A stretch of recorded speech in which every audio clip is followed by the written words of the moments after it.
Guna memastikan keamanan dan kelancaran proses rekapitulasi surat suara tingkat kabupaten, para personil gabungan dari Polri, TNI, dan Pol PP masih terlihat berjaga di sekitar kantor KPU Oki pada hari ketiga pleno terbuka tersebut. Rekapitulasi surat suara. Terlihat di sekeliling kantor KPU juga dipasangi pagar kawat dan mobil polisi, serta adanya pengalihan sejumlah jalan protokol untuk mengurangi kemacetan. Kapolres Ogan Komering Ilir AKBP Hendrawan menjelaskan, para personil gabungan dengan total 238 orang itu ditempatkan di beberapa titik di sekitar kantor KPU, baik di dalam maupun di luar gedung di area kawasan jalan menuju KPU. Pengamanan ini dilakukan selama 3 hari berturut-turut. Pengamanan terbuka maupun pengamanan tertutup itu 24 jam kami akan standby selama 3 hari. Kemudian ada perbantuan juga dari Kodim sebanyak 30, kemudian dari perhubungan dan Satpol PP sebanyak 20 personil.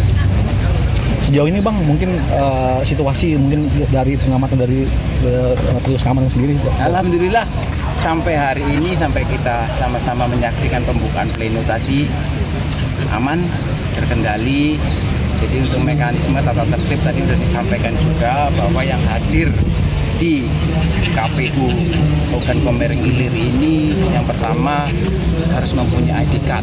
Itu saksi-saksi baik saksi paslon 01, paslon untuk presiden, paslon DPD dan paslon dari DPR RI itu sudah dikompulir dan didaftar sesuai dengan surat mandat dari paslon tersebut. Kami titip pesan kepada masyarakat bahwa proses pleno selama 3 hari ini kami juga minta dukungan, minta doa kepada masyarakat Ogan Komering Ilir bisa berjalan tertib, aman, dan damai. Karena memang ini adalah pesta demokrasi, pestanya rakyat. Apapun, siapapun yang terpilih harus kita menghargai karena mekanisme untuk pemilihan sudah jujur, adil, dan memang.